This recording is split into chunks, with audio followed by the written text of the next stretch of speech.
জাতীয়তাবাদী যুৱ ছাত্ৰ পৰিষদ কৰ্মশালা আঞ্চলিক সমিতি হৈ এই ঐতিহাসিক যিটো ধুদৰালি জৰাজীৰ্ণ অৱস্থা তাৰ ওপৰত আমি আজি 1 ঘণ্টীয়া প্ৰতিবাদী কাৰ্যসূচী হাতত লৈছোঁ আৰু আগতেও আমি কেইবাবাৰো বিভাগীয় কৰ্তৃপক্ষক আমি স্মাৰক প্ৰদান কৰিছোঁ, কিন্তু তেখেতলোকে এতিয়ালৈকে কোনো ব্যৱস্থা গ্ৰহণ কৰা নাই। আৰু যিহেতু এটা পুখুৰী সদৃশ দৃশ্য হৈছে এই ঐতিহাসিক যিটো ধুদৰালি, গতিকে আমি আমাৰ অসম জাতীয়তাবাদী যুৱ ছাত্ৰ পৰিষদ কৰ্মশালা আঞ্চলিক সমিতি হৈ বিভাগীয় কৰ্তৃপক্ষক এটাই অনুৰোধ, যাতে এই ৰাস্তাটোৰ ওপৰত আপোনালোকে সোনকালে মেৰামতি কাম আৰম্ভ কৰে আৰু যদিহে সোনকালে ইয়াৰ ব্যৱস্থা গ্ৰহণ নকৰে অনাগত দিনত অসম জাতীয়তাবাদী যুৱ ছাত্ৰ পৰিষদ কৰ্মশালা আঞ্চলিক সমিতি হৈ আমি ইয়াতকৈ জংগী আন্দোলন কৰিবলৈ বাধ্য হ'ম, কিন্তু তাৰ বাবে অসম জাতীয়তাবাদী যুৱ ছাত্ৰ পৰিষদ কৰ্মশালা আঞ্চলিক সমিতি দায়ী নহয়। ঐতিহাসিক যি ধুদৰালি পথ, গোলাঘাট তিতাবৰ সংযোগী যি ধুদৰালি পথ, এই ধুদৰালি পথটোৰ আপোনালোকে দেখিছে যে কেনেকুৱা ধৰণে জৰাজীৰ্ণ অৱস্থাত হৈ আছে। গতিকে আমি কমলাবন্ধা আঞ্চলিক ছাত্ৰ সন্থাই 2022 চনৰ পৰা 3বাৰকৈ স্মাৰক পত্ৰ প্ৰদান কৰিছোঁ গোলাঘাট জিলাৰ আয়ুক্ত মহোদয়ক। গতিকে তেখেতসকলে বিভাগীয় কৰ্তৃপক্ষই কোনো ধৰণৰ গুৰুত্ব দিয়া নাই।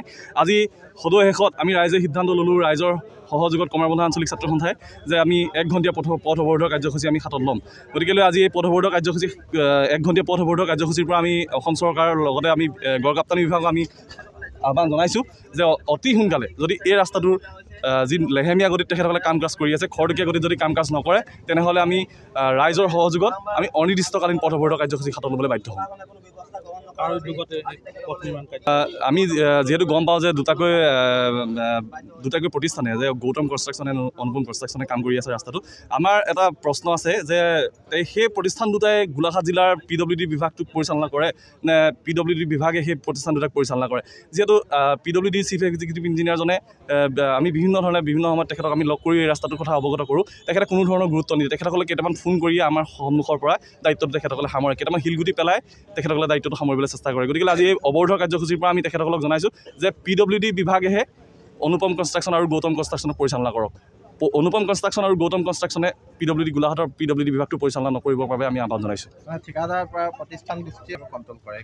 সেই কথাটোকে ক'ব বিচাৰিছোঁ, কাৰণ তেখেতসকলে PWD বিভাগক আমি বাৰম্বাৰ আমি দাবী জনাওঁ। আমি ঠিকাদাৰী প্ৰতিষ্ঠানক যিহেতু আমি নকওঁ, কিয় ক'ম আমি ঠিকাদাৰী প্ৰতিষ্ঠান? বিভাগীয় এটা বিভাগ আছে, বিভাগকহে আমি ক'ম। বিভাগটোক যদি আমি ক'বলৈ যাওঁ তেখেতসকলে ফোনটো আমাৰ সন্মুখৰ পৰা ফোনটো লগাই তেখেতসকলে দায়িত্বটো সামৰে। গতিকে আমি আহ্বান জনাইছোঁ যে আজি 1 ঘণ্টীয়া পথ অৱৰোধৰ কাৰ্যসূচী হাতত লৈছোঁ, কিন্তু ভৱিষ্যতৰ দিনত ৰাইজৰ সহযোগত অনিৰ্দিষ্টকালীন পথ অৱৰোধৰ কাৰ্যসূচী হাতত ল'বলৈ কিন্তু বাধ্য হ'ম।